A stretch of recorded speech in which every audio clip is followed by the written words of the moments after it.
Hello. आप सभी कैसे हैं बच्चों? आप सबकी दिवाली बहुत अच्छी हो, बहुत अच्छी सेलिब्रेट हुई होगी। तो अब अपनी दिवाली की छुट्टियां जो समाप्त हो चुकी है, अब अपने जो स्टडी उसके ऊपर वापस हम फोकस करेंगे। क्या करेंगे? फोकस करेंगे। तो उसी के बेस पर जो बेसिक्स में थे क्लास 10th की, उसके हम कोऑर्डिनेट ज्योमेट्री के क्या ऑब्जेक्टिव क्वेश्चन लेके आए हैं। तो ऑब्जेक्टिव या सब्जेक्टिव स्मॉल साइज जो शॉर्ट आंसर टाइप क्वेश्चन है, तो उसके ऊपर डिस्कस करेंगे। तो चलते हैं अपने क्वेश्चनों के ऊपर। तो अपना जो फर्स्ट क्वेश्चन है कि find the distance between point M and N. अब आपको पता है दो पॉइंट के बीच क्या पूछी गई? डिस्टेंस पूछी गई। क्या पूछी गई? डिस्टेंस पूछी गई है। तो क्या करेंगे? Applying using distance formula. क्या कर देंगे? Using distance formula. क्या कर देंगे अपन? यूजिंग डिस्टेंस फॉर्मूला यूज करेंगे। क्या करेंगे? डिस्टेंस फॉर्मूला क्या करेंगे अपन? यूज करेंगे। तो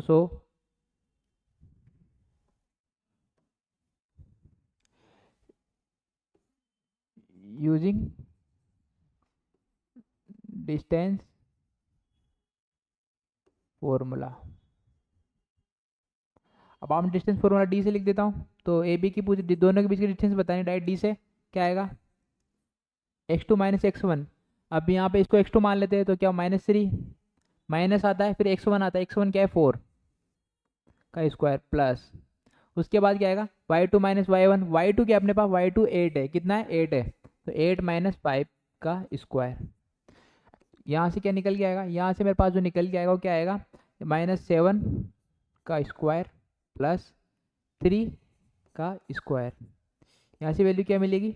यहाँ से वैल्यू मिलेगी 49 प्लस 9। यहाँ से क्या मिला मेरे को? 1858 √58। इन दोनों की डिस्टेंस क्या मिल जाएगी? √58 डिस्टेंस यूनिट मिल जाएगी। क्या मिल जाएगी? डिस्टेंस यूनिट में मिल जाए। अपने पास इसकी डिस्टेंस कितनी आ गई? 50 √58 अपने पास डिस्टेंस आ चुकी है। अब चलते हैं नेक्स्ट क्वेश्चन की ओर। जो नेक्स्ट क्वेश्चन है कि find the distance of the following the point -3, 4 from the x axis. अब एक्स एक्सिस के अकॉर्डिंग पूछा है। अगर मैं बात करूँ कि ये कोऑर्डिनेट है, क्या है? ये कोऑर्डिनेट है। इस कोऑर्डिनेट पे जो ये पॉइंट है, वो पॉइंट कहाँ पे होगा? -3, 4। अगर मैं मानूँ कि ये x2, अरे 3 -3 कहाँ पे? -3 अपने पास इस जगह पे है। -3 कहाँ है? इस जगह पे अपने पास -3 है। और जो पॉइंट है 4, 1 2 3 4, y4 यहाँ होगा। तो ये पॉइंट अपन को यहाँ मिलेगा। क्या मिलेगा? यहाँ मिलेगा। तो इस जगह पे इस पॉइंट को नाम देता हूँ ए नाम दे देता हूँ, -3, 4। और डिस्टेंस पूछिए एक्स एक्सिस के फॉर्म। एक्स एक्सिस ये होगा, तो यहाँ होगा -3, 0। क्या होगा? -3, 0। इन दो पॉइंट के बीच की क्या बतानी? डिस्टेंस बतानी। क्या बतानी? इन दो पॉइंट की form the x axis, distance formula बताना है। क्या इन दोनों के बीच में क्या बताना है? डिस्टेंस फॉर्मूला बताना है। तो अब डिस्टेंस फॉर्मूला बताना है तो कैसे बताओगे?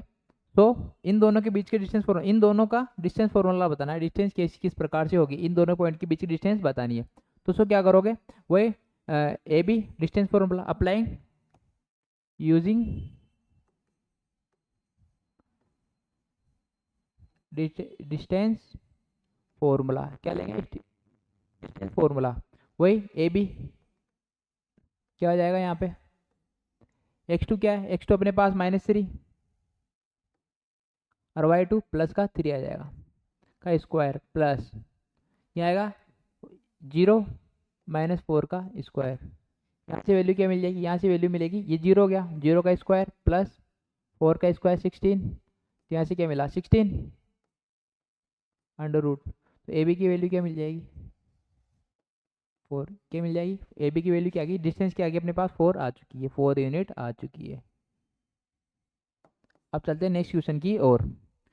तो क्वेश्चन बहुत ही आसान थे। क्वेश्चनों को देख के लगता नहीं कि क्वेश्चन में कुछ ज़्यादा पूछा गया है। अब आते हैं नेक्स्ट क्वेश्चन 3 के ऊपर। In which quadrant the point P, point जो पी है कौन से क्वाड्रेंट में होगा? That divide the line segment joining the point A B the ratio. एक लाइन है कि अगर मैं बात करूं कि इस प्रकार से ए पॉइंट है, कितना ए पॉइंट? 2, -5। और जो बी पॉइंट है वो है -5, 2। एंड द मिड पॉइंट, अपने पास मिड पॉइंट के रेशियो फाइंड करने, मतलब मिड पॉइंट के कोऑर्डिनेट फाइंड करने। पी यहाँ पे नाम ले लेते हैं। अब रेशियो भी गिवन है 2,3, तो सेक्शन फॉर्मूला अप्लाई कर दूँ। तो यूजिंग सेक्शन फॉर्मूला,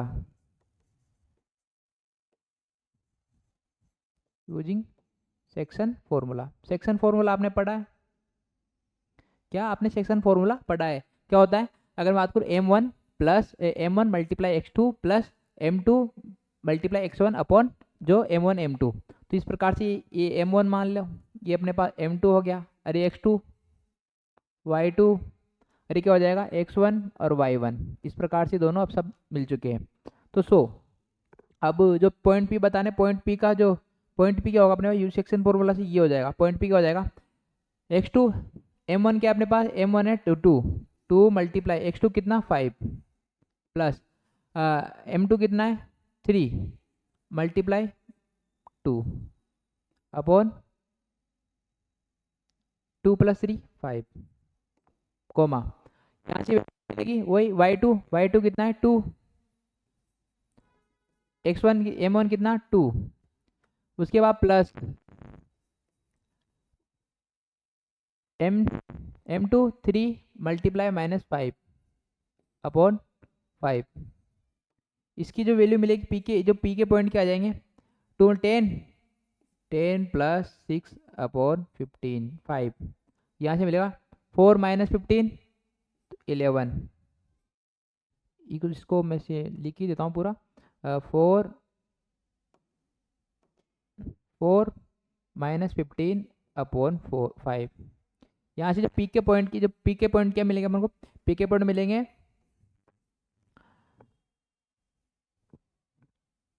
16 अपॉन 5 और माइनस 9 अपॉन 5। अब हमसे पॉइंट इसके कोऑर्डिनेट नहीं पूछे, अब हमसे पूछा है कोऑर्डिनेट, कौन से कोऑर्डिनेट में होगा। अब आपको पता है कि एक पॉजिटिव और एक नेगेटिव होता है, तो कौन से कोऑर्डिनेट में होता है? फर्स्ट कोऑर्डिनेट में क्या होता है? फर्स्ट कोऑर्डिनेट में अपने पास दोनों पॉजिटिव होते हैं, दोनों क्या होते हैं एब्सिसा, और ऑर्डिनेट क्या होता है पॉजिटिव। सेकंड कोऑर्डिनेट में जो एब्सिसा होती है वो नेगेटिव होती है, और जो ऑर्डिनेट होता है वो क्या होता है पॉजिटिव होता है। थर्ड कोऑर्डिनेट में दोनों नेगेटिव होते हैं, और फोर्थ कोऑर्डिनेट में दोनों क्या होता है एब्सिसा होती है पॉजिटिव, और जो ऑर्डिनेट होता है नेगेटिव। तो आपको एब्सिसा ऑर्डिनेट क्या मिला नेगेटिव, तो कहूँगा फोर्थ क्वाड्रेंट में क्या होगा लाइज होगा। कौन से क्वाड्रेंट में? फोर्थ क्वाड्रेंट में क्या होगा? फोर्थ क्वाड्रेंट में क्या होगा लाइज होगा।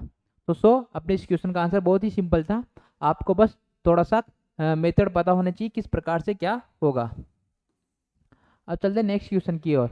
ABCD rectangle whose 3 vertex are, अब ABCD एक वर्टेक्स है, इस प्रकार से लेंथ ऑफ डायगोनल, डायगोनल क्या बतानी है? लेंथ बतानी है। तो अगर मैं बात करूँ इस प्रकार से, कोऑर्डिनेट इसी में हम बताएंगे। तो एक पॉइंट है ए पॉइंट, अपने ए पॉइंट को यहाँ ले लेता हूँ 0,0, ठीक है। उसके बाद बी पॉइंट मिल रहा है 4,0, उसके बाद सी पॉइंट मिल रहा है 4,3। अब उसके बाद डी पॉइंट भी अपने पास, डी पॉइंट यहाँ मिल रहा है 0,3, और यहाँ से 4, ये पॉइंट मिल रहा है 4,0 4,3, ये इसी पॉइंट हो गया, ये डी पॉइंट हो गया।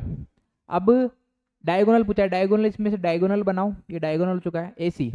तो अगर मैं बात करूँ AB डिस्टेंस क्या आ जाएगी? AB जो अपने पास डिस्टेंस के रूप में लेंगे, कितनी डिस्टेंस आएगी 0 से 3, कितना चल रहा है 4, AB 4 यूनिट आ जाएगी, कितनी आ जाएगी 4 यूनिट।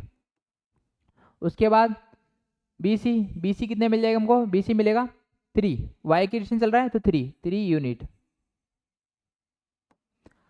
अब AC बताना है, AC की बोल, AC बताना है, डायगोनल बताना है, AC बताना है, क्या बताना है AC बताना है कि AC कितना होगा, डायगोनल बताना है कि डायगोनल कितना। पाइथागोरस थ्योरम से निकाल लेंगे। अब भाई ये 90 डिग्री एंगल बनेगा, तो भाई पाइथागोरस थ्योरम से, using Pythagoras theorem, using Pythagoras theorem क्या होता है? AC का स्क्वायर इक्वल टू AB का स्क्वायर प्लस BC का स्क्वायर। AC कितना बनेगा 4 का स्क्वायर प्लस 3 का square is equal to 16 plus 9 is equal 25 AC की जो वैल्यू मिल जाएगी, AC की वैल्यू कितनी मिल जाएगी, 5 मिल जाएगी। कितनी मिल जाएगी, AC की वैल्यू अपने पास कितनी आ गई, 5 आ चुकी है। AC की वैल्यू कितनी आ जाएगी, 5 आ जाएगी। तो सो अब चलते हैं नेक्स्ट क्वेश्चन की ओर। बहुत ही सिंपल आंसर था इस क्वेश्चन का। अब क्वेश्चन 5 आता है। क्वेश्चन 5 हमसे क्या कहता है कि इन द फिगर, जो नीचे गिवन फिगर है, calculate the area of triangle ABC। जो ट्राइंगल ABC उसका एरिया क्या निकालना है, एरिया निकालना है। अब अपने पास ट्राइंगल है, अब ट्राइंगल का एरिया निकालने के लिए आपको या तो इन तीनों साइडों को कैलकुलेट करें, क्या निकाले, तीनों साइड निकाले। उसके बाद निकालने के बाद वही फॉर्मूला लगाए, कौन सा वाला, यूरोन्स फॉर्मूला। अगर तीनों साइड अलग अलग है, अगर कोई मैचिंग मिलती है, उससे बढ़िया अपन इससे क्या करेंगे, परपेंडिकुलर ड्रॉ करेंगे। अगर ये 1 पे, इसका परपेंडिकुलर किस पे आएगा, 1 के इस पे आएगा, किस पे आएगा, इसका परपेंडिकुलर। तो इसकी जो हाइट मिलेगी, परपेंडिकुलर कितना आ चुका है, ये D नाम दे देता हूँ। ये परपेंडिकुलर कितना आ गया अपने पास, 3 आ गया। कितना आ गया, 3। और जो AB मैं बात करूँ, जो BC साइड है, वो BC साइड कितनी मिल जाएगी, 1 2 3 4 5, BC मिल गई 5 यूनिट। जो परपेंडिकुलर AD कितना मिल जाएगा, 3 यूनिट। अब तो area of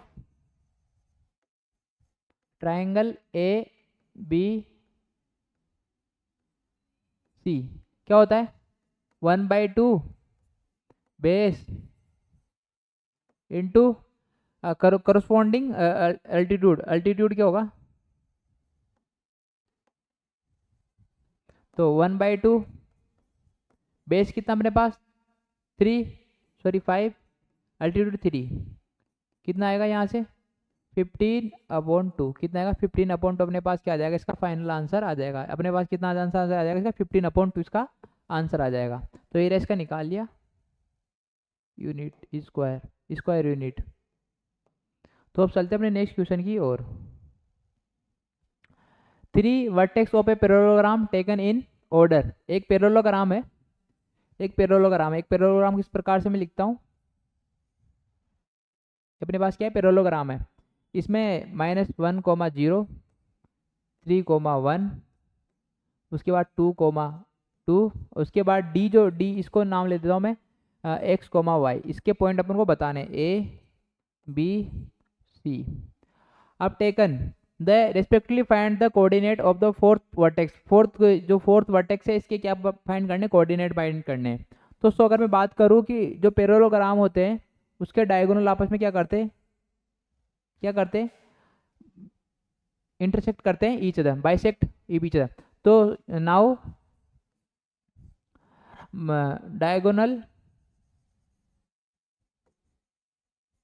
diagonal are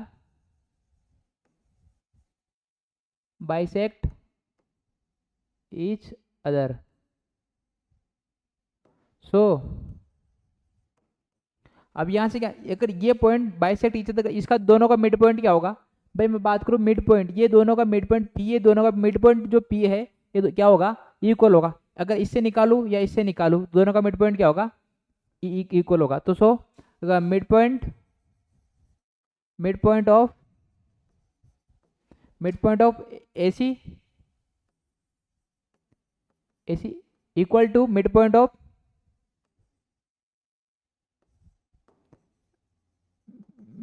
of BD। यहाँ से क्या निकलेगा, अब देखो AC से x1 और x2, तो -1 + 2/2, कोमा यहाँ से जो वही 2, 0, 2 + 0/2। यहाँ से क्या मिलेगा मेरे को, x + 3/2, comma 4 + 1, sorry y + 1/2।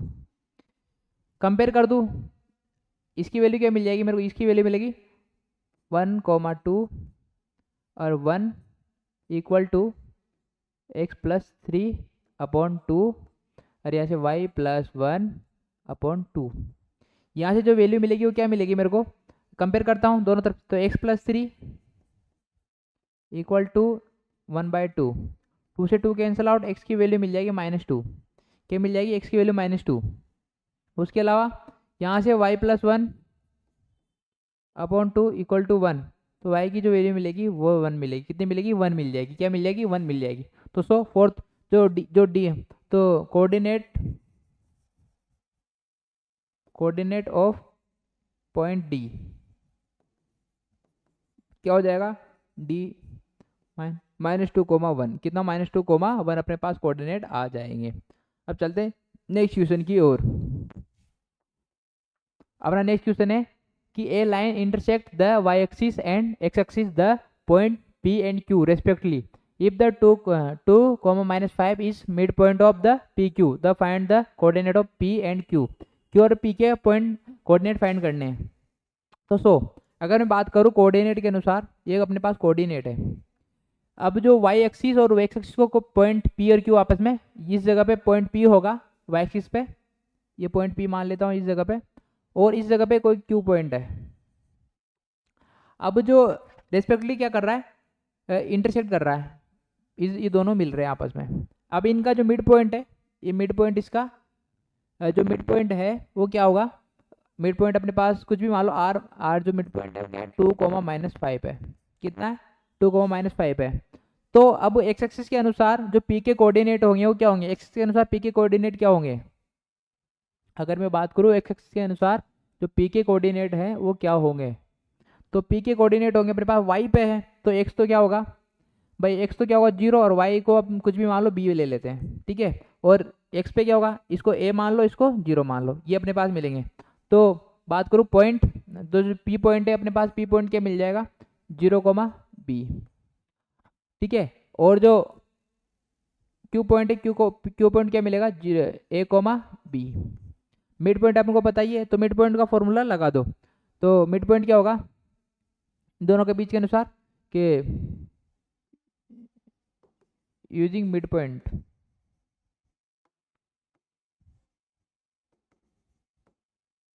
Property, तो मिड पॉइंट प्रॉपर्टी लगाएंगे, उससे क्या होगा, इन ए प्लस 0/2, सॉरी यहाँ 0 आएगा, b plus 0/2 is equal to, यहाँ से ए की वैल्यू क्या मिलेगी वही 2,-5, इस प्रकार से होगा। तो यहाँ से क्या मिला, a/2 b/2 2,-5। कंपेयर कर दूँ तो a इज इक्वल टू कितना मिल जाएगा 4, और b इज इक्वल टू आ जाएगा -10, b इज इक्वल टू कितना आ जाएगा -10 आ जाएगा। तो यहाँ से जो p पॉइंट है, p पॉइंट क्या हो जाएगा, p पॉइंट हो जाएगा 0,-10, q पॉइंट क्या हो जाएगा 4,0। अपने पास दोनों पॉइंट मिल चुके हैं। सो अब चलते हैं नेक्स्ट क्वेश्चन की ओर। क्वेश्चन बहुत ही आसान थे, बहुत ही सिंपल तरीका है क्वेश्चन को सोल्व करने का। ये बेसिक मैथ्स के लिए बहुत ही अच्छा तरीका है, ऐसे क्वेश्चन आपको देखने को मिल सकते हैं पेपर में। अब चलिए नेक्स्ट क्वेश्चन की ओर। तो अपना नेक्स्ट क्वेश्चन है वो क्या है, the prove that the point 7,10 -2,5 and the 3,-4 are the vertex of an isosceles triangle. अब बताना कि जो ट्राइंगल, जो जितने भी पॉइंट है ये वर्टेक्स है राइट एंगल आइसोसेलेस ट्राइंगल के। तो कैसे, अब इसको सेटिस्फाई करेंगे, कैसे फॉलोइंग करेंगे वो देखते हैं। तो फर्स्ट कंडीशन, ए पॉइंट है, उसको नाम देता हूँ, ए पॉइंट अपने पास आ जाएगा 7,10। बी पॉइंट अपने पास, बी पॉइंट यहाँ से क्या मिलेगा -2,5। सी पॉइंट है वो क्या मिलेगा 3,-4। ये अपने पास तीनों पॉइंट मिल चुके हैं। डिस्टेंस फॉर्मूला लगा, ए बी की जो वैल्यू क्या मिल जाएगी, ए बी, इन दोनों के बीच की डिस्टेंस क्या आ जाएगी, इन दोनों के बीच की डिस्टेंस मेरे पास आएगी x2 माइनस, तो -2 -7 का स्क्वायर प्लस 5 -10 का स्क्वायर।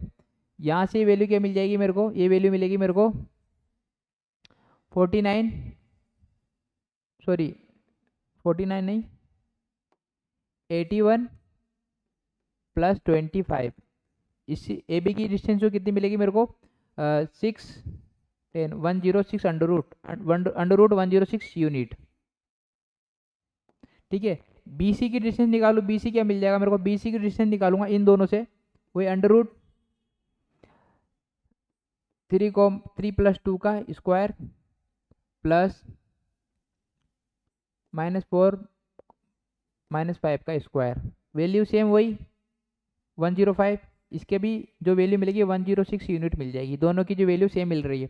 अब AC निकाल लेता हूँ, AC अपने पास क्या आ जाएगा, AC अपने पास आ जाएगा, अब यहाँ से दिख रहा है इन दोनों की जो सेम है, AC और AB और BC क्या है, इक्वल है। AC इज इक्वल टू क्या है AC अगर AC की डिस्टेंस निकालूँ, AC के बीच की डिस्टेंस तो क्या निकलेगी? AC क्या होगा? 3 -7 का स्क्वायर प्लस -4 -10 का स्क्वायर। यहाँ से AC क्या मिल जाएगा? AC अपने पास आ जाएगा वही 4 का स्क्वायर 16 प्लस यहाँ से कितना मिलेगा? 14 196 कितना मिलेगा? 196। तो AC जो अपने पास AC कितना मिल जाएगा? 2 11 2 212 कितना मिल जाएगा? 212 मिल जाएगा अपने पास। कितना मिल जाएगा? 212 मिल जाएगा। सो अब यहाँ से तो AB क्या बोल सकते हैं कि AB इक्वल टू BC ये है। तो सो ट्राइंगल ABC इज आइसोस्केल ट्राइंगल। अब राइट एंगल ट्राइंगल की बात करें, पाइथागोरस लगा देते हैं। पाइथागोरस थ्योरम लगाएंगे। पाइथागोरस थ्योरम क्या बोलेगी यहाँ से कि स्मॉल साइड, तो ये अपने पास AC है, AC डायगोनल मान लेते हैं। तो जो AC का स्क्वायर इक्वल टू इन दोनों का स्क्वायर क्या होगा? 106 का स्क्वायर, तो √106 का स्क्वायर प्लस √106 का स्क्वायर। यहाँ से जो वैल्यू मिलेगी क्या मिलेगी? 212 कितना मेरे 212 AC। अब AC भी है अपने पास 212 ही है, इसको रूट हट जाएगा 212। तो सो ABC क्या है? राइट एंगल आइसोस्केल ट्राइंगल है। यहाँ से दोनों इक्वल मिल जाएंगे तो ABC क्या अपने पास राइट एंगल आइसोस्केल ट्राइंगल हो जाएगा। अब चलते हैं नेक्स्ट क्वेश्चन की ओर। Find the value of K if the point P 2,4 is the equidistance from the point A, और इनके बीच में क्या इक्विडिस्टेंस पे है। मैं बात करूँ कि जो पॉइंट P है, इफ द पॉइंट P, अगर जो पॉइंट A और B K, 7 और A अपने पास है 5, K, और जो P है ये P पॉइंट है 2,4। इक्वल ये वाली डिस्टेंस और ये वाली डिस्टेंस क्या होगी? आपस में इक्वल होगी। ये दोनों डिस्टेंस क्या होगी? आपस में इक्वल होगी। तो इक्वल होगी तो मैं बता सकता हूँ कि मिड पॉइंट थ्योरम से है। किससे? तो मिड पॉइंट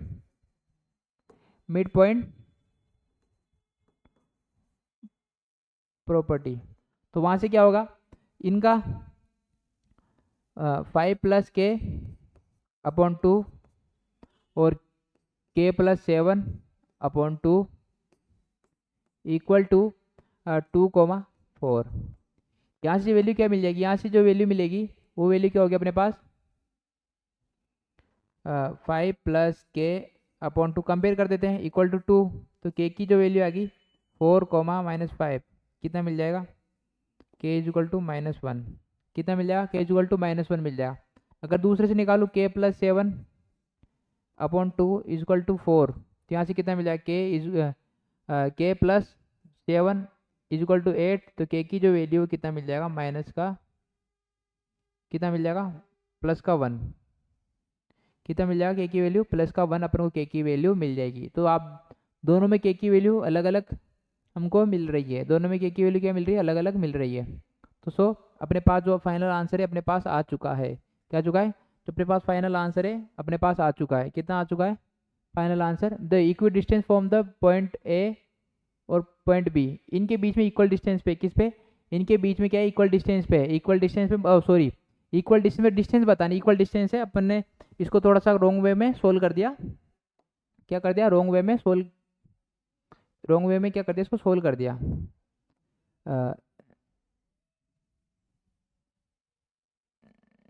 इस इक्वेशन इस प्रकार से होगा कि मैं बात करूं कि A B, जो पॉइंट P है 2,4, क्या है? 2,4। तो जो मैं बात करूं A के जो पॉइंट है 5, K, और इसके जो पॉइंट है B के K 7, तो यहाँ से क्या मिलेगा? K इक्वल है। तो मैं बोल सकता हूँ कि AP इक्वल टू क्या है? BP। AP इक्वल टू क्या है? BP। दोनों का क्या कर देता हूँ? स्क्वायर कर देता हूँ। क्या करता हूँ? AP डिस्टेंस निकाल लेते हैं। यहाँ से AP की डिस्टेंस क्या निकलेगी? रूट तो हटा ही दिया, रूट क्या कर दिया, स्क्वायर कर दिया, तो दोनों तरफ रूट स्क्वायर होने पे क्या होगा, तो 2,4 तो कितना मिलेगा 2,-5 का स्क्वायर प्लस 4,-k का स्क्वायर इजक्वल टू बीपी में क्या होगा k-2 का स्क्वायर प्लस 7 4 का स्क्वायर, इस प्रकार से होगा। यहाँ से क्या मिलेगा, यहाँ से मिलेगा 3 9 प्लस यहाँ से क्या मिल जाएगा मेरे को, इसकी वैल्यू क्या मिलेगी मेरे को, ये वैल्यू मिल जाएगी मेरे को, स्क्वायर कर दें 16 प्लस k स्क्वायर -4k कितना मिल जाएगा -4k सॉरी 8k मिल जाएगा, कितना मिल जाएगा 8k इजक्वल टू यहाँ k स्क्वायर प्लस 4 यहाँ से वैल्यू मिलेगी मेरे को -4k प्लस यहाँ से 3 9 9 से 9 कैंसिल आउट, k से k स्क्वायर कैंसिल आउट और 64 में 16 जाए कितना बचेगा, अगर मैं बात करूँ 8k को उधर ले जाऊँ तो मेरे पास हो जाएंगे 4k इक्वल टू 8 कितना हो जाएगा 4k इक्वल टू -8 हो जाएगा, कितना हो जाएगा इक्वल टू -8 हो जाएगा, कितना हो जाएगा -8 हो जाएगा। ठीक है, अब यहाँ से वैल्यू कितनी मिलेगी हमको, -8 उधर गया तो 4k, तो यहाँ से k की वैल्यू अपने पास कितनी, फाइनल k की वैल्यू कितनी आ सकती है, k की वैल्यू जो फाइनल वैल्यू आएगी अपने पास k इक्वल टू 12 आएगा, कितना आएगा सॉरी 12 आएगा -12 आ जाएगा, कितना आ जाएगा -2, तो k की वैल्यू अपने पास कितना -12/4, तो k की वैल्यू कितनी आ जाएगी -3 आ जाएगी, k की वैल्यू अपने पास कितनी आ जाएगी -3 आ जाएगी। तो so find the value of k की वैल्यू पूछी तो -3 आ चुकी है अपने पास, k की वैल्यू क्या आ चुकी है -3 आ चुकी है। हमने जो पहले क्वेश्चन सोल्व करा था इसी क्वेश्चन को थोड़ा रॉन्ग मेथड से कर दिया था, हम कुछ और निकालने चले गए थे, हमने इस इट्स में इक्वल डिस्टेंस का मीनिंग अब मैंने कुछ और अलग निकाला था। तो सो अब चलते हैं नेक्स्ट क्वेश्चन की ओर। If the distance between the point, दो डिस्टेंस इनकी बीच की डिस्टेंस अपने पास क्या दे रखी है, ये दे रखी है, तो फाइंड द वैल्यू ऑफ ए की वैल्यू क्या करनी है, फाइंड करनी है। तो सो इस पॉइंट को नाम देता हूँ ए पॉइंट और बी, तो डिस्टेंस ए बी, जो ए बी की डिस्टेंस अपने पास क्या है √10 है, कितनी √10 है। बोथ साइड क्या कर देता हूँ, स्क्वायरिंग कर देता हूँ, क्या कर देता हूँ बोथ साइड स्क्वायरिंग कर देता हूँ, क्या कर देता हूँ बोथ साइड स्क्वायरिंग, तो क्या होगा ए बी का square equal to 10, A B का इक्वल टू क्या हो जाएगा 10 हो जाएगा। अब इसको सोल्व करते हैं, ए बी अंडर रूट के निकाल लिया तो क्या मिलेगा 4, -3 का स्क्वायर प्लस 1, -a का स्क्वायर इक्वल टू 10, यहाँ से क्या मिला 1 का स्क्वायर तो 1, यहाँ 1 plus a square plus -2a equal to 10, यहाँ से वैल्यू क्या मिल जाएगी 10 उधर आएगा तो अंदर आएगा a square -2a -8 equal to 0, इसके फैक्टर कर देता हूँ, फैक्टर -8 लाना है तो 4 माइनस करने पर कितना लाना है, माइनस करने पर क्या लाना है, तो अपने पास जो साइन बने क्या बन जाएगी, ये 10 इधर आएगा माइनस का हो जाएगा। ठीक है, तो 2 माइनस करने पर ही क्या लाना है, दोनों मतलब माइनस करने पर 8 लाना है, क्या लाना है माइनस करने पर 8 लाना है, और एडिशन पे क्या लाना है 2 लाना है, क्या लाना है एडिशन पे क्या लाना है 2 लाना है। तो सो यहाँ से कंडीशन अपने पास सही है, 4 सॉरी 1 का स्क्वायर ए स्क्वायर और 1 a square -2a a square -2a अपने पास कंडीशन ये मिलेगी, तो उसके अनुसार अपने पास ये बन चुका है। तो अब क्या करें, मिडिल टर्म स्प्लिटिंग करेंगे तो क्या मिले, इन दोनों का फैक्टर क्या मिल जाएगा, इन दोनों को 8 × 8 लाना है, और जो सब्ट्रैक्शन करने पर क्या लाना है अपने को 2a लाना है, कितना लाना है 2a लाना है। तो ऐसा कौन सा है, अगर मैं सब्ट्रैक्शन पे बात करूँ हाँ तो अपने पास मिल चुका है 4a प्लस का 2a -8 इक्वल टू 0, ये अपने पास आ जाएगा। सब्ट्रैक्शन करूँगा 2a मिल जाएगा, मल्टीप्लाई करूँगा 8 मिल जाएगा, तो a कॉमन लेने पर क्या मिलेगा a -4 प्लस ए, यहाँ से क्या कॉमन 2 कॉमन लूँ तो क्या मिलेगा a -8 4, दोनों मिल चुका है a इक्वल टू 0। आगे सोल्व करूँ तो क्या मिल जाएगा मेरे को a +2 और a -4 इक्वल टू 0, तो a की वैल्यू एक तो -2 मिल गई और a की वैल्यू क्या मिल जाएगी +4 मिल जाएगी, दोनों वैल्यू अपने पास आ चुकी है, a की वैल्यू क्या मिल जाएगी -2 और a की वैल्यू 4। तो सो कोऑर्डिनेट ज्योमेट्री के जो अपने पास जो क्वेश्चन थे बेसिक मैथ्स के वो खत्म हो चुके हैं। तो सो आप इस लेक्चर को पूरा लास्ट एंड तक ज़रूर देखें, जिससे आपको कुछ पेपर में आपको फ़ायदा ही फ़ायदा मिलेगा, क्योंकि हर टॉपिक से कुछ ना कुछ उठ के आता है और आपको कुछ ना कुछ उसमें से सीखने को मिलेगा। तो थैंक यू सो मच। जय हिंद, जय भारत।